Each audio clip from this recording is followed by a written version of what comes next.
Hi hello नमस्ते सत श्री अकाल કેમ છો once again welcome back to rankers channel. અને समझो कि जब भी आप अगर बात करता हूँ JEE नीट ये सब टॉपिक के बारे में, तो सबसे पहले फिजिक्स में आप लोग सोचेंगे MCQ। तो थियोरेटिकल MCQ भी इतने नहीं होते जितने न्यूमेरिकल MCQ होते हैं। तो जब न्यूमेरिकल MCQ के बारे में बात करते हैं तब हमें एक चीज़ काफ़ी सही से समझ लेना है कि हमारे मैथमेटिकल टूल्स जो फिजिक्स में यूज़ होते हैं वो काफ़ी इम्पोर्टेंट और हमें याद रहे ऐसे होना चाहिए।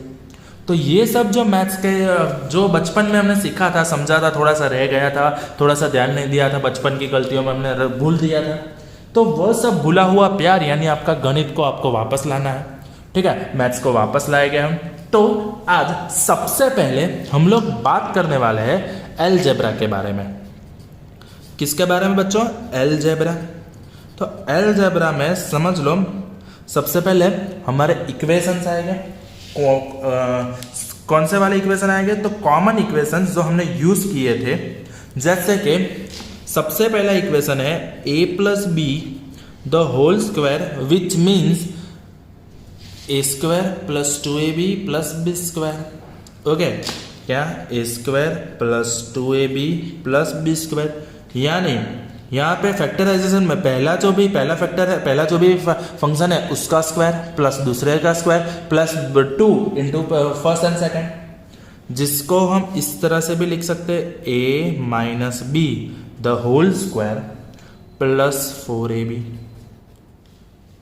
Okay, second thing a minus B the whole square is equal to a square minus 2ab plus B square, यानी यहाँ पे 2ab के a स्क्वायर और b स्क्वायर दोनों के आगे तो प्लस ही आएगा, पर 2ab के आगे 2 इंटू पहला इंटू दूसरा, तो उसके आगे जो भी प्लस और माइनस की साइन होगी वही साइन आएगी, यानी यहाँ पे a plus B the whole square minus 4ab कर दो। चलो इतनी बात समझ में आ गई। Okay, most important a square minus B square is equal to a minus B a plus B, a minus B a plus B. Okay done. Then a plus B the whole cube is equal to a cube plus b cube plus 3ab into a plus B, क्योंकि जब square है तो 2ab लिखते हैं, जब cube है तो 3ab लिख देंगे, और साथ में ये जो ब्रैकेट है उसको रख देते हैं हम। ओके, अगर हम बात करते हैं a minus B the whole cube के बारे में, which means a cube. Okay, which means a cube plus b cube, a cube minus b cube minus 3ab into a minus b। ठीक है, यानी जब क्यूबिक इक्वेशन है तो जहां पे प्लस है वहां पे प्लस ही आने वाला है, लेकिन जहां पे माइनस है वहां माइनस आ जाएगा बच्चों, मेरे बच्चों। ओके, सिक्स्थ इक्वेशन इस तरह से a cube plus b cube is equal to, यानी ये रहा ये, तो ये सब उस तरफ आ जाएगा, which means a plus B the whole cube minus 3ab into a plus b. Simple. Okay done है। तो इसको इस तरह से याद रख लो, a plus b into a plus B the whole square हो जाएगा, यानी a square minus a B plus B square. Okay, चलो seventh equation, that's a cube minus b cube is equal to a minus b into a square plus A B plus B square. Okay done है ना, which means a minus B the whole cube minus, तो यहाँ पे आ जाएगा plus 3ab a minus B. समझ रहे हो?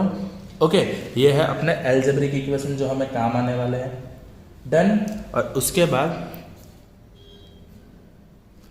a plus B plus C the whole square is equal to a plus B plus C the whole square is equal to a square plus b square plus c square plus 2 into first 2 plus 2 into second 2 plus 2 into first third.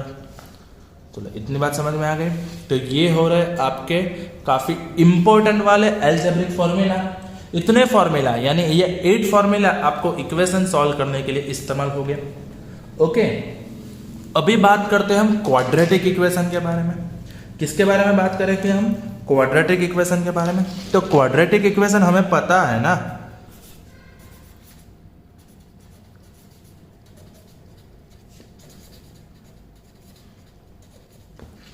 Quadratic equation का ax² plus bx plus c is equal to 0। अगर इस तरह से कोई भी equation होता है तो वो हो जाता है क्वाड्रेटिक इक्वेशन। वो क्या बन जाता है बेटा? क्वाड्रेटिक इक्वेशन जिसमें x² के साथ जो भी है कोएफिशिएंट a है, x के साथ b कोएफिशिएंट है और कांस्टेंट के साथ जो होता है वो होता है c कोएफिशिएंट। अब इसको जब भी आपको सॉल्व करना है तो इसके रूट्स इस तरह से x is equal to minus b plus और minus root delta upon 2a, minus b plus और minus root delta upon 2a। इतनी बात समझ में आ गई? तो वहां पे डेल्टा क्या है बच्चा? Delta is equal to b² minus 4ac। Delta is equal to b² minus 4ac। चलो कि एग्जाम्पल ले लेते हैं। 6x² minus 13x plus 6 is equal to 0। जब इस तरह से, तो ये इक्वेशन को हम कंपेयर करेंगे किसके साथ? ax² plus bx plus c is equal to 0 के साथ कंपेयर करते हैं। देखना, तो अब यहाँ पे क्या हो रहा है? ये जो a है ये 6 है, ये जो b है ये माइनस 13 है और ये जो c है वो 6 है। तो a is equal to 6, b is equal to minus 13, c is equal to 6। इतनी बात समझ में आ गई? ओके, तो इक्वेशन का कुछ इस तरह से माइनस बी प्लस और माइनस रूट डेल्टा यानी b² minus 4ac upon 2a। चलो वैल्यू रखते हैं। माइनस 13 है, ऑलरेडी माइनस है, फिर माइनस लगेगा 13 हो जाएगा, प्लस और माइनस रूट डेल्टा b² यानी 169 माइनस 4 इंटू 6 अपॉन 2 इंटू 6। चलो इतनी बात समझ में आ गई? ओके, तो जब इसको पूरा सॉल्व करते हैं तो आंसर आ जाता है हमारा 13 प्लस और माइनस 5, इसका आंसर आएगा 5। ओके, तो ये हो जाता है 13 प्लस और माइनस 5 डिवाइडेड बाय 12, यानी एक रूट होगा जिसमें प्लस होगा, एक होगा माइनस होगा। जो प्लस वाला रूट है वो हो जाएगा 18/12, जो माइनस वाला रूट है वो हो जाएगा 8/12। तो इसके 2 आंसर मिल सकते हैं। इतनी बात है। ओके, तो ये है हमारे बेसिक मैथ्स जो थोड़ा सा हम इस्तेमाल करते हैं। ओके, इतनी बात समझ में आ गई? डन, पक्का। अब आगे बढ़ते हैं बायोनोमियल थ्योरम के ऊपर। ठीक है, अब हम आगे बढ़ते हैं बेटा बायोनोमियल थ्योरम के ऊपर। चलो, so actually what is binomial theorem?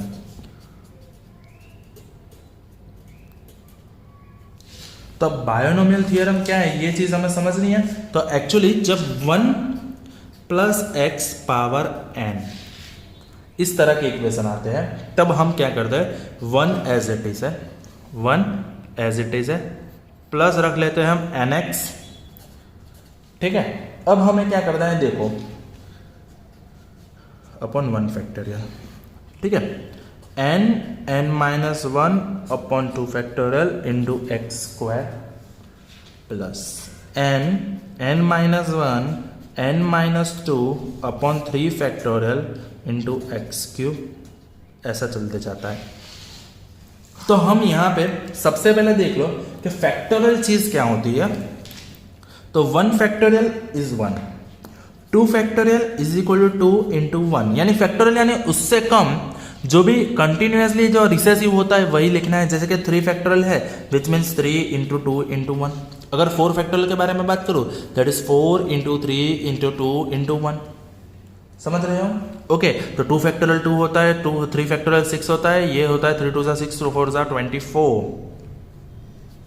Okay, चलो, तो ये पूरा इक्वेशन इस तरह से टर्म होता है। n फैक्टोरियल की बात करो तो n factorial is equal to n minus 1 n minus 2, इस तरह से कंटिन्यूसली बढ़ता जा रहा है अप टू n तक, यानी इंटू 3 इंटू 2 इंटू 1 तक। डन, इतनी बात समझ में आ गई? अगर यहाँ पे ये वैल्यू काफ़ी छोटी है रही है, यानी mod x is very much less than 1, समझ लो कि ये वैल्यू है 0.0000000000001। तब क्या करेंगे, तब 1 plus X power n is almost equal to 1 plus N X. तब पीछे के सारे टर्म्स रिमूव हो जाते हैं। इतनी बात समझ में आ गई? तब पीछे के सारे टर्म रिमूव हो जाते हैं। बोलो इतनी बात क्लियर हो गई? तो ये होता है बायोनोमियल थ्योरम। ये क्या हो गया आपका? Binomial theorem. Done? Are you sure? पक्का? इतनी बात समझ में आएगी? श्योर? तो उसके बाद अब जो मैथमेटिकल टूल वीडियो 2 है, जिसमें मैं मेजरमेंट और ट्रिगो के बारे में बात करने वाला हूँ। चलो एक काम करते हैं, मेजरमेंट को इसी वीडियो में ले लेते हैं ताकि ट्रिगो को हम नेक्स्ट वीडियो में कंबाइन कर सकें। मेजरमेंट में के लिए आपको, रुक जाओ एक मिनट, समझ लो सबसे पहले आपको लेना है सर्कल। ऐसा सर्कल जिसका रेडियस है r, ये हो गया सेंटर। अब ये मेजरमेंट में सबसे पहले लेते हैं उसका सरकमफरेंस। तो व्हाट इज सरकमफरेंस, ये आपको समझना है कि सरकमफरेंस एक्चुअली क्या होता है। अगर ये जो सर्कल है इसको मैं यहां से काट के पूरा खोल दूं, तो ये सर्कल की जो टोटल लेंथ होती है ना, ये सर्कल है, यही सर्कल को मैंने खुला कर दिया, तो ये जो टोटल लेंथ होती है ना, ये हो जाती है उसकी सरकमफरेंस। और सरकमफरेंस का फॉर्मूला है that is 2 πr। Either we can say pi D, but 2r is equal to D, उसमें तो कोई बात नहीं है। जब मुझे इसका length, circumference is basically length of circle, पर जब मुझे पूरा एरिया फाइंड करना है ना, इसमें कितना एरिया कवर किया है, तो एरिया के लिए फॉर्मूला है π/4d², और वी कैन से 2 πr²। ओके, इतनी बात समझ में आ गई? और इसके अलावा इसका फॉर्मूला हो गया πr², सॉरी।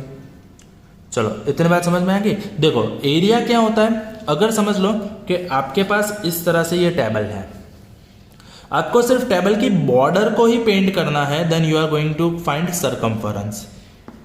पर जब आपको टेबल की सरफेस को भी पेंट करना है ना, then you are going to find area to.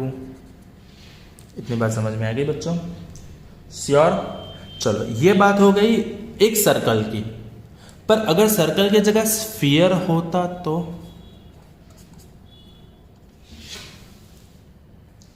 तो हम क्या करेंगे? तो स्फीयर के लिए एक्चुअली स्फीयर का एरिया याद रखना है, स्फीयर का एरिया है πd²। स्फीयर का एरिया है πd², और स्फीयर का होता है वॉल्यूम, जो आपके लिए बहुत इंपॉर्टेंट है बेटा, 4/3 πr³। ये बहुत जगह पे आने वाला है स्फीयर। जैसे कि आप सोच लो कि अगर आप रोटी की बात कर रहे हो तो रोटी है सर्कल, लड्डू की बात कर रहे हो लड्डू है स्फीयर। समझ रहे हो? रोटी इज वन काइंड ऑफ, ऐसी छोटी थिकनेस है ना, तो वो एक सर्कल बन जाता है, लेकिन लड्डू पूरा गोल होता है ना, इस तरह से। तो जब हम रोटी की बात करते हैं तब हम सरकमफरेंस की बात करेंगे, जब लड्डू की बात करेंगे हम वॉल्यूम की बात करेंगे। इतनी बात समझ में आ गई? ओके, चलो अब बात करते हैं तीसरा शेप, काफी इंपॉर्टेंट वाला shape, that is cylinder. Okay, तो सिलेंडर में क्या होता है, इस तरह से ये सिलेंडर बनता है। ओके, तो अगर मुझे उसका सरफेस एरिया फाइंड करना है, सरफेस एरिया में सिर्फ सरफेस को कैलकुलेट करें, तो यहां पे देख लो, ये सबसे पहला एक ऊपर वाला सर्कल है, तो इसका एरिया हो जाएगा πr², रेडियस r है। ओके, फिर ये नीचे वाला डब्बा सोच लो, तो इसका भी एरिया हो रहा है πr²। फिर ये पूरा लेंथ l है। ओके, तो ये एक थिकनेस, ये 2 थिकनेस, ये 3 थिकनेस, इस तरह से टोटल l थिकनेस है, यानी एक की लेंथ है अगर 2 πr, एक की लेंथ कितनी है 2 πr, यानी एक कॉइन है। इस तरह से मैंने टोटल l कॉइन की थप्पी रख दी है, तो दैट्स 2 πr है। तो टोटल सरफेस एरिया होता है 2 πr common r plus l। Okay, इतनी बात समझ में आ रही है बच्चों? डन। पर जब वॉल्यूम की बात करते हैं ना, तो वॉल्यूम होता है πr² इंटू l। वॉल्यूम क्या हो जाता है बेटा? πr² into l। चलो इतनी बात समझ में आ गई? Okay, sure. अब पांचवा शेप, चौथा शेप कौन। कौन है वो, कौन है वो? एक्चुअली कौन देखा जाए ना, तो सिलेंडर का ही थर्ड पार्ट होता है। देख रहे हो, ये पूरा सिलेंडर है, सिलेंडर में से तीसरा पार्ट निकाल दो तो वो कौन बन जाता है, वो क्या बन जाता है, कौन। अभी देखो, तो सबसे पहले इसका कर्व्ड सरफेस एरिया, उसको क्या बोलेंगे हम, कर्व्ड सरफेस एरिया, यानी जो भी ये क्रॉस है, ये पूरा क्रॉस एरिया, ये टोपी पूरी, ये होती है पाई आर एल। ये कितनी होती है बेटा, पाई आर एल। जब वॉल्यूम की बात करें तो क्यूब सिलेंडर के जो भी वॉल्यूम है, सिलेंडर के वॉल्यूम से 1/3 होगा। सिलेंडर का वॉल्यूम था पाई आर स्क्वायर एल, तो इसका वॉल्यूम होता है pi r square l by 3 cone का। ओके, इतनी बात समझ में आ गई आपको। Then last but not the least, बहुत काम की चीज़ है, क्यूब सोच लो। तो ये जो क्यूब होता है, क्यूब के लिए हर एक लेंथ सेम होती है, यानी लेंथ ब्रेड्थ हाइट सब सेम होता है, तो वॉल्यूम हो जाता है एल क्यूब, इसीलिए तो इसको क्यूब बोलते हैं। वॉल्यूम हो गया L cube and surface area हो गया 6L स्क्वायर। वो 6L स्क्वायर क्यों होता है, जब समय आएगा तब मैं आपको समझाऊंगा, पर इतना फॉर्मूला, ये सब बेसिक मैथ्स है जो आपने 8वीं स्टैंडर्ड तक पढ़ा है, तो ये मैंने आपको आज रिवाइज करवा दिया है। और इसके बाद के लेक्चर में शुरू करने वाला हूँ मैं ट्रिगोनोमेट्री। क्या शुरू करने वाला हूँ बच्चों, ट्रिगोनोमेट्री। क्यों, क्योंकि अभी थोड़ा सा गैप है, थोड़ा सा टाइम है, तो पहले सब मैथमेटिकल फॉर्मूला कंसेप्ट क्लियर हो जाए तो आगे का फिजिक्स पढ़ने में थोड़ी आसानी होगी। तो आज के वीडियो में इतना ही रखता हूँ। Thank you, that's it from my side. You're a superhero.